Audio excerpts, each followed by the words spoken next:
she's getting filled by some black stud. You know, there's some black fucking bull that's just filling her with cock meat, giving her the real fuck she deserves. Some big black bull just filling her with cock meat. Yes, indeed there is. And how are we all doing tonight, folks? How are we all doing tonight?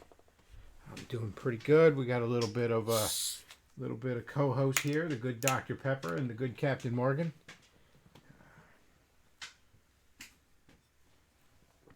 Excellent. So, a little bit of house cleaning, a little bit of announcements. We will not be having Saturday shows for a little while here, a couple of weeks probably. I'm getting slammed with some mandatory overtime over at the Box Factory, and so no Saturday shows for a little bit. That's the bad news. Good news, two-front good news. Good news this Saturday, it sounds like Luke and Pastor Tom are going to hijack the channel. And who knows what they will both be up to. But it'll be something for me to listen to when I get off work. So that'll be nice. So there will be a Saturday show this week, just not a Bechtloff Saturday show. I don't know what's going to be going on next week. I will probably have mandatory overtime then too. So, you know, if you don't like it, I'm just saying, hit up that Patreon, you pay piggies. You know, get that Patreon up, and maybe I won't have to be working at the old Box Factory. Here we go. Speaking of pay piggies, we got the good Dashing Rogue. You should all check out Digital Renegade Podcast, by the way, over on his channel. Anyways, he's got $4.99 super chat. Says, I got a 12-hour ban from Twitter for asking God to strike Charlie Kirk with a bolt of lightning. Only Soros got me banned. Well, Charlie Kirk is bad, and he should feel bad. These are of course facts. But thank you very much for the super chat. So he says, are you beating Davis on Patreon yet? I don't believe I am. I believe Davis is still hovering securely around $200, I believe. Because he only had like fucking 10 patrons left, so he was getting a good amount of money from each one. 12 patrons at $201 a month, so there you go. And I'm something like 60, I think. But I believe I have more patrons than him. You know, when you have a Patreon, you want, it's great when somebody goes on your Patreon and they're donating $20, something like that. That's fantastic. Any amount's appreciated. However, I find, a lot of creators agree with me, that it's best to have, I would rather have 20 people donating $1 each to me than one person donating 20. You know, you want your Patreon pool to be an inch deep and a mile wide. It's the ideal there. Because, you know, if everybody's giving you big amounts, then all it takes is one person financial situation changing or their opinion of you changing, and suddenly your Patreon is shifted drastically one way or another. But no, we're not beating Davis on Patreon yet. It'll probably be a while before he goes down lower than that. I mean, those are probably the last 12 people that actually listen to him. So, but you know, we hope one day to be doing that. I'll do something very, very special if we get over Davis on Patreon. Never mind, you know, being able to do this full time as a job. I'm not 100% sure I'd even want that.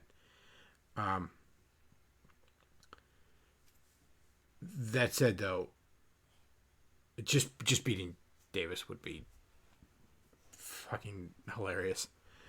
It's, as the Joker once said, it's not about the money. It's about sending a message. And speaking of the Box Factory, where I work, which is, of course, not actually where I work, but that's our meme. I had a hell of a day at the Box Factory. Again, not to get into the particulars of my job, but a machine I was working on exploded. fucking exploded. Without giving any particulars, I was not hurt. No one was hurt. Really, the way it worked, nobody was in any danger of being hurt from it, really. But I got pretty fucking dirty as a result of it. Pretty fucking disgustingly dirty. And it made cleanup time quite the bitch. Had to call maintenance over there and shit. They still don't know what the hell happened to it. A lot of the equipment there, shit, but whatever. So let's see. We got the house cleaning done. Like I said, Pastor Tom and Luke will be doing the Saturday show in my absence this weekend. I don't know what's going to be going on next Saturday.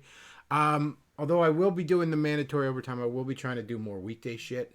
Speaking of which, the other bit of good news I did not bring up. Thundercats are go. We should be all ready to do a Halloween night stream. So we'll be doing something very special for Ghostmas. And by very special, I mean I'll come on here and bullshit like I always do. But specifically, we'll be bullshitting about Halloween and horror movies for the most part. As much as this ever remains on topic.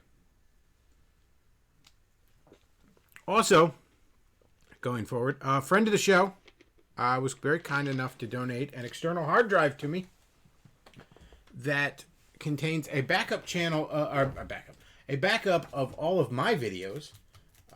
Why anyone needs to preserve the utter garbage that is my channel, I couldn't tell you. Also, interestingly enough, a backup of a certain bisexual bald Catholic I used to know, his old channel, which is interesting. But what I'm really happy about on this is this motherfucker has just like a dozen emulators running a dozen different systems with hundreds upon hundreds of old classic cartridge era games on here. So when my retarded boomer tech ass figures everything out, I'm gonna do some gaming streams. The first one I plan on doing is, because I'm just kind of in the mood for it, I want to dig into some Atari 2600 games. Because that's kind of before my time. You know, my first system was an NES. I played a little bit of Atari at an older cousin's house as a kid, but not a ton of it. And I want to dive into some of the more interesting cuts in that library for a stream. Won't spend a lot of time on each game because they're Atari games. Come on. But some of the more interesting ones, stuff like Custer's Revenge. I know that's on here. I think something like the Halloween or Texas Chainsaw Massacre games for the Atari. The first Spider-Man game be interesting to check out. You know, maybe try and stumble your way through E.T. a little bit. Stuff like that. And of course, Pitfall. Pitfall is still genuinely fun. Pitfall is one of the very few Atari games that is still just thoroughly, genuinely entertaining to this day. Primitive, yes, but still fun. After that, I don't know, but you know, we got a lot of games on here. We'll try and get them running at a decent speed on this potato laptop, and yeah, we'll be doing some gaming streams. All right, so another topic I wanted to bring up today, something been on my mind. I was thinking about, you know, it's been about just over 10 years since I really, I don't want to say became a Christian, because I was struggling with it for a while beforehand. Wrestling with that, with a faith beforehand. But when I started really going to church, getting involved in the church and in the evangelical culture, conservative Protestant culture, whatever the fuck you want to call it. And looking back, again, been, I guess, 11 years now, probably 2008 when I really just went ahead and dived into it. I look back on that compared to, say, before. And I notice dating is way, way harder on this side of things. Now, look, I'm not going to sit here and act like I'm some fucking alpha male and I was out there crushing puss all the time. But some puss was crushed. Make no mistake. And there's been girls since. Don't get me wrong. I haven't been incel for 11 years. And I'd be lying if I told you I stayed pure and chaste all these 11 years too. But dating has definitely been harder. Now, part of that, you say, I'm getting older. It's going to be harder when you get older. I'm not the strapping young pup I once was. Waistlines gotten a little wider. Maybe a couple of gray hairs on the side here. But nonetheless, the real problem, in my humble opinion, is that dating in the church is a fucking nightmare. It's a fucking nightmare. I could tell you endless stories. Just overbearing fathers. And I mean, we're talking adult women who literally dating a girl, not even a few weeks. Her father, in front of her and other people, asked me if I was a virgin. What do you fucking say to that? Like, in front of everybody. Like, well, that's one of the weirdest stories. For the most part, there's a couple of things. Number one, a lot of these girls, and this is just true of a lot of people in the church, I'm sorry to tell you, they're fucking boring. They're fucking boring. They don't have interests. They don't have fucking hobbies. They don't have a fucking sense of humor. They're just boring. They're fucking boring. They're just exhaustingly boring to be around. There's also the issue that in the church, and you could say this is a good thing, sure, but it's not a good thing for me, is that these girls are married off pretty damn young. Which forces me to date rather young. And,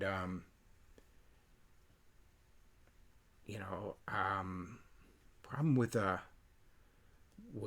some of the, early 20s kind of girls is they're just a tremendous pain in the ass to deal with. They really are.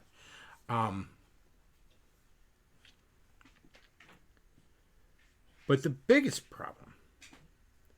single biggest problem, and this is really only kind of, I don't know if I want to say dawned on me, but it's really hit home with me here recently. Past maybe a year or two. It's really been hitting home with me. Is obviously, in the church, the goal of dating is not to just be fucking around, wasting time being boyfriend and girlfriend and fucking around forever. The goal is to eventually, find a spouse. And I'd like to do that. I'd like to find a spouse. The problem is, these Christian girls don't really want to be wives. Now, they'll object to that. They'll tell you otherwise. Now, they want to get married. Don't get me wrong. But they don't want to be wives. They're not interested in being wives. Christian girls are interested in being moms. Becoming a wife, finding a husband is just obviously there's far too many single moms out there, but it's the more socially acceptable means to that end.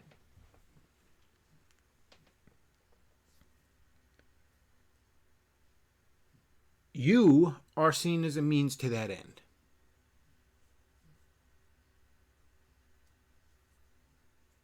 They want to get married to some guy that's going to preferably be able to support them and a kid. And then they want to sit around and be fucking wine moms on Facebook. They're not interested in being a spouse. That's not what they're here for.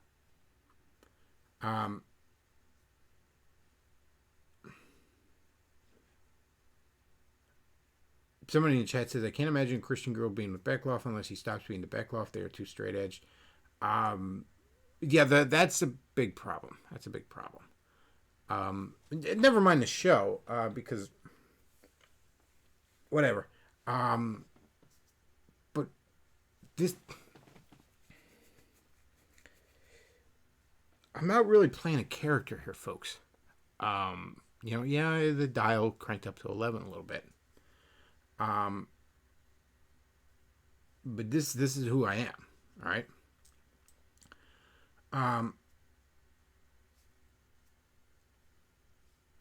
So yeah, that again, file that under. A lot of them are boring. A lot of them are straight edge. A lot of them, they're boring. I don't know a better word for it. They are fucking boring. Fucking boring. But again, what's really the killer is they don't want to be a wife. And there's been girls I could have kept going with, and I just sort of put a stop to it because I'm not interested in that. I'm not interested as being seen as a means to an end, as, plant the seed and pay the bills. And if you do that and you're good, maybe I'll give you boring missionary sex 3 Saturdays a month. I'm not into that. I'm not looking for that. I'm not even sure if I want kids, to be honest with you. And frankly, I'm 36 years old. Window's kind of closing on that. Now, I'm a man, not a woman, so I can biologically father a child basically up until the moment of my death. Possibly a few seconds afterwards if I time it just right. But there's a difference between fathering a child and being a father for a child. I don't want to have a kid when I'm like 50 and I don't have the energy anymore to raise him, to be around for him, So, I'm not a kid anymore.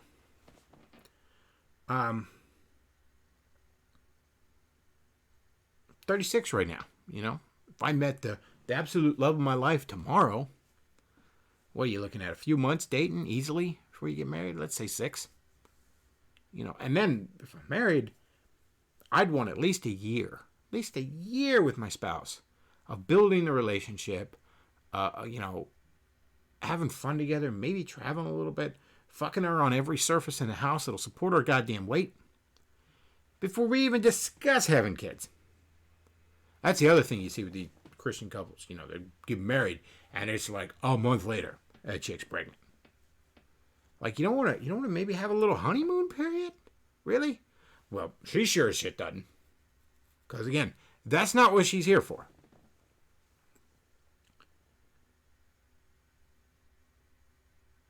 And, in the church, at least on the Protestant, I don't know how this is on the Catholic end. I'm not 100% sure I care. Fucking Catholics are fucked up.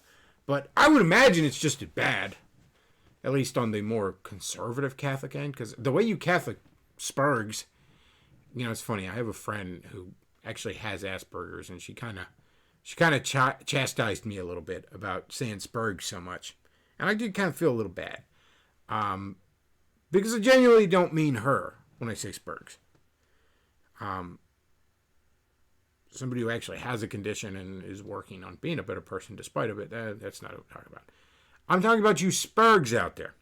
You fucking trad cat spurgs seem to think the end-all be-all of your existence is to breed. It's all very ironically Darwinian of you.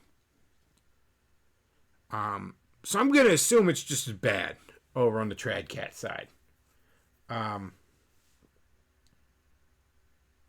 But anyways, over here on the actual Christian side, they often say that the divorce rate among Christians is just as high as in your own population, and that's actually true, at least from the numbers I've seen. But what's interesting about it is when that divorce happens,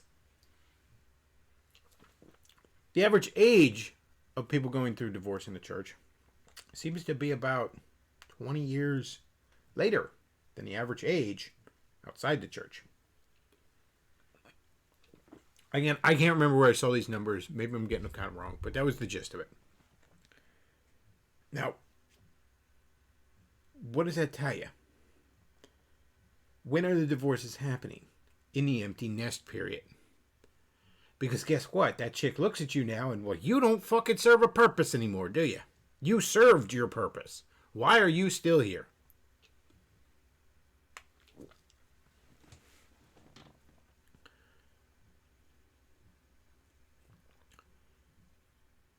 And yeah, I'm not... I do hope to find a spouse, but I want to find a spouse that's interested in being my spouse. If children are brought into the picture, fine.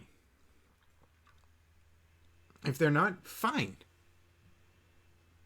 But I'm not interested in being, in planting your seed and paying the bills.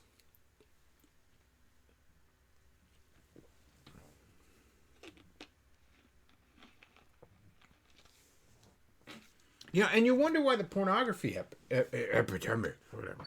You wonder why there's such a pornography problem in the church. Oh, why these married men looking at all this porn?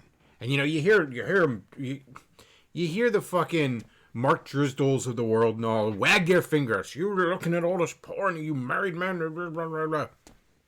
Why the fuck do you think it's happening? So I got news for you.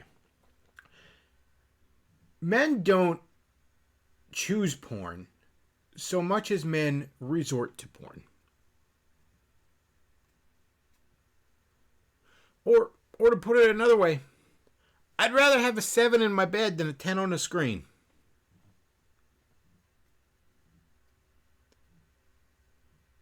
Why are these men resorting to porn? Because, I don't know, maybe they're not satisfied with, working their 12-hour shifts, paying the bills, and getting the 3 boring missionary sex sessions a month. Maybe that's just not doing it for them.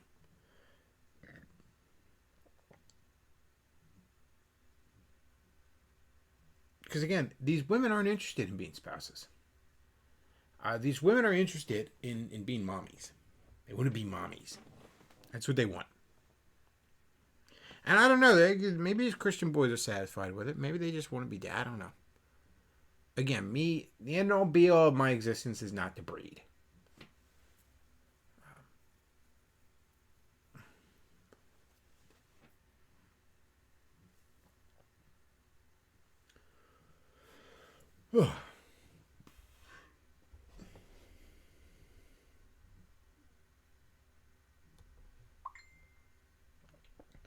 Let's see in the chat here.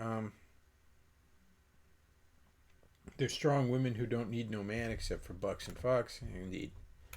John Steele says, just bang Jewish chicks. They tend to be huge freaks in bed. So I've heard. I've never really partaken of the kosher pie myself, but that's definitely what I've heard.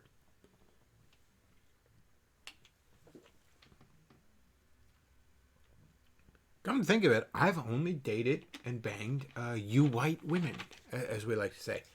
It's funny, I'm not alt-right. I'm not a white nationalist by any stretch, but it's weird how I have a much more white dating and relationship record than most of these white nationalists. I swear, half these white nationalists are either married to a Jewish or a black chick.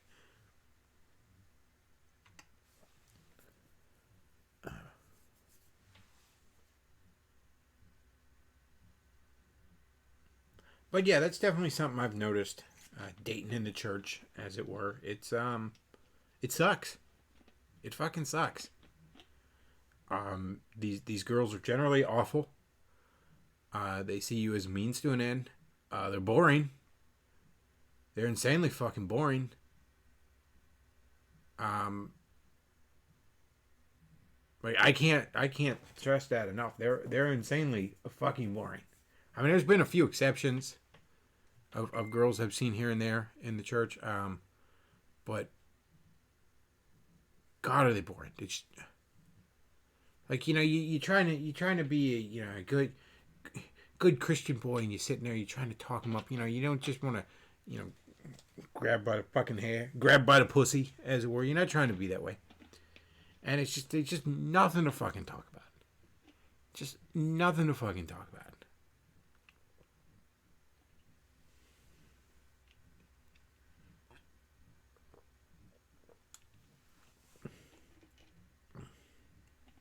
John Steele says, if you lived in NYC in your 20s, you would have had to bang at least one Jewess. Well, I mean, I've literally only been to NYC a couple of times.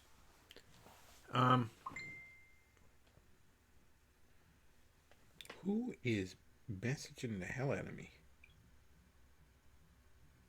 What we got going on here, man? This is...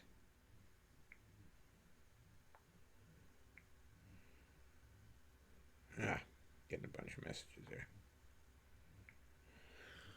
there. So yeah, that's dating in the church. It's a fucking nightmare. It's a fucking... And you gotta date younger when you're my age. Holy shit, you're not gonna... You ain't gonna find no 36-year-old girl in the church. It's just unmarried, no kids for you. Oh, that's the other thing. The fucking single moms in the church. These born again hoes. It just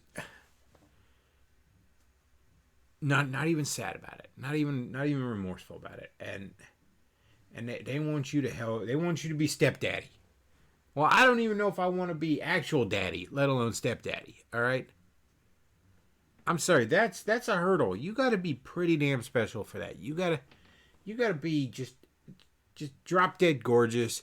And your pussy tastes like strawberry cheesecake, and your shit gold, and your kid's really well behaved. And even then, I'm just not 100% sure.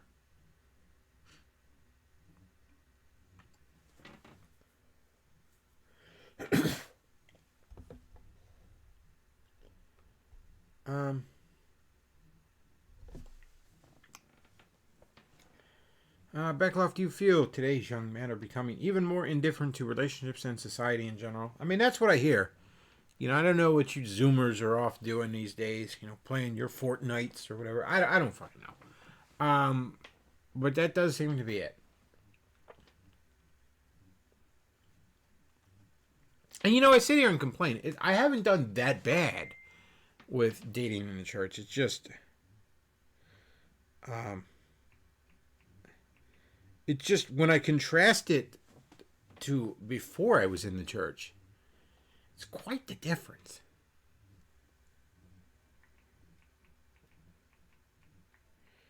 Sorry, folks. Had to take that. Had to respond. Yeah, when I contrast it, it's quite the difference. Again, dorky, big old nerd here. But cards on the table, I still managed to wrangle up a fucking three-way before I graduated high school. I mean, I did okay.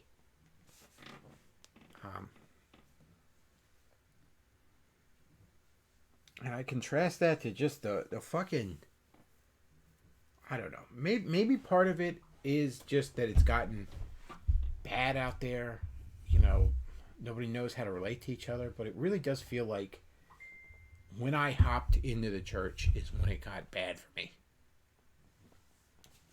And not awful. I mean, I shouldn't complain. I'm not, I'm not some spurg that can never approach a woman. I just, that kind of thing, But it's definitely not that good here. It's definitely not that good on this side of things.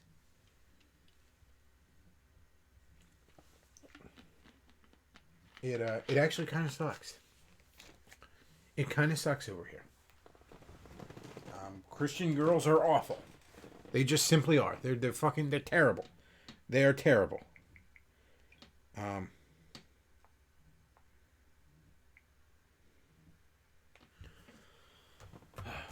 Just absolutely terrible. So, what else did I want to cover today? Shit, man, I think that might have been it for me today. Oh man, I was hoping we'd go an hour, but I guess not. I don't know, man. I don't know, guys. I think this might just be a half an hour stream tonight. And you know what? Yeah, we're gonna make this a half an hour stream. I'm not gonna stretch it out to an hour when I ain't got nothing to say. I said what I wanted to say tonight. So we're gonna start wrapping us up. Like I said, folks, if you enjoy the show, do consider supporting the show. We got PayPal, Patreon, Amazon wishlist. Are all ways you can do just that. And Saturday, no Bechtloff Saturday show, but there will be Pastor Tom and the sidekick Artistic Layman will be hijacking the channel. So stay tuned for that. That'll be regular time, I imagine. Sunday, I'll try and do something for y'all. I'll try and do more weekday streams. And Halloween, we're going to do a big old Ghostmas stream.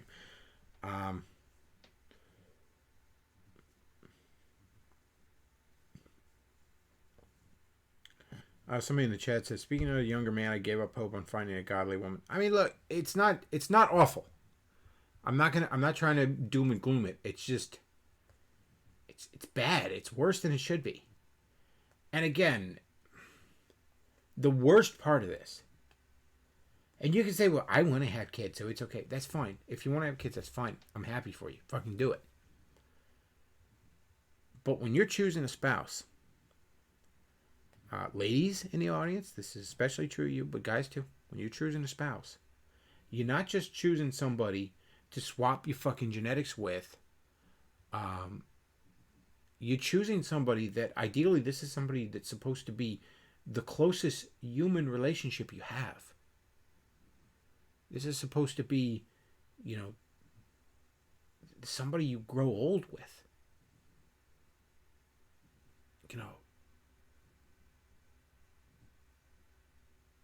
You shouldn't even be thinking about kids early on. You should be so excited about the marriage.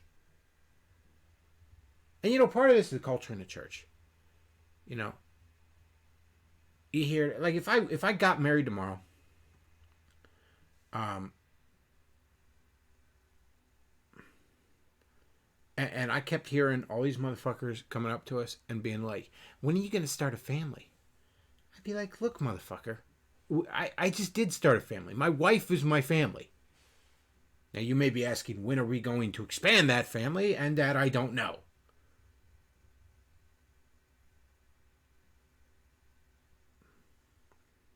Somebody says, the girls I meet are more interested in building a career. Oh, funny story. Girl I dated about, when was this? This was the end of 2017. Early 2018. And it's a shame. I really liked her. Seemed to be going well. She actually had a sense of humor. She had things to talk about. But she was 30. She was 30 and she decided she had to break it off because she got accepted into some stupid fucking grad school program where she's going to go and start a new career, because she was working like manager at CVS or some shit. So she was going to start some career in some sort of stupid, typical office girl bullshit job kind of thing, where, she's probably going to spend all day watching fucking YouTube videos and scrolling Facebook.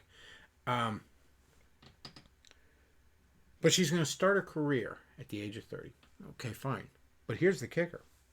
She also thought she's going to start a family.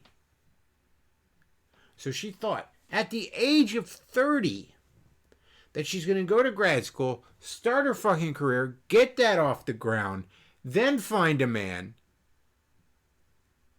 then have kids. I'm like, sweetie, there's like a shelf life on that, right? But that's a problem with women in general. They've just been told you can do everything. You can have everything. Well, that's not life. That's not life for men. That's not life for women. You got to make choices. Sometimes you choose one thing, the door closes on another, at least for a while. You want to have a family, go have a family. You want to chase a career, chase a career. Sometimes you can't do both at the same time, though. Sorry to tell you that. Got to pick one. And I'm not going to tell you which one to pick, by the way. All this nonsense from these tradspergs about, the family is where the real fulfillment is. I'm not going to tell you that, because that's not always the case. I know a lot of people for whom the whole concept of family turned into a fucking nightmare. The kids turn out to be disasters. Their wife leaves them. I could tell you, family after family, it just nightmare. And there's some people who choose the path of career, and that turns out to be completely fulfilling. Everything they want. So I'm not going to tell you one or the other. It's between you and your maker, I suppose. Most people would be happy just having a family. You know, just the simple breeder lifestyle, as it were. That's fine. Wonderful for you. But that's just most people.